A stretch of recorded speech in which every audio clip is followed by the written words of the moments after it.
తెలంగాణ రాష్ట్ర ముఖ్యమంత్రి యనుమల రేవంత్ రెడ్డి ఆగస్టు 15న సంగారెడ్డి జిల్లాలో పర్యటించనున్న నేపథ్యంలో జిల్లా పోలీసులు విస్తృత భద్రతా ఏర్పాట్లు చేపట్టారు.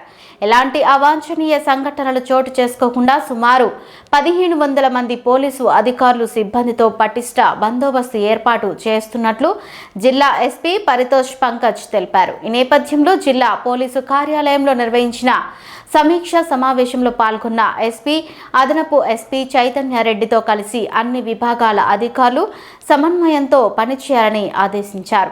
వీధుల్లో ఎలాంటి అలసత్వం ప్రదర్శించకుండా అప్రమత్తంగా ఉండాలని సూచించారు.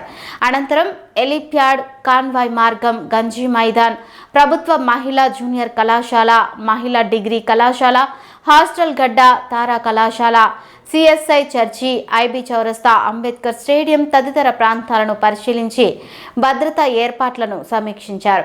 సభా ప్రాంగణంలో వీఐపీ భద్రత, ప్రజలకు అవసరమైన సౌకర్యాలు, ట్రాఫిక్ నియంత్రణ, పార్కింగ్, అత్యవసర సేవల నిర్వహణపై అధికారులకు పలు సూచనలు చేశారు.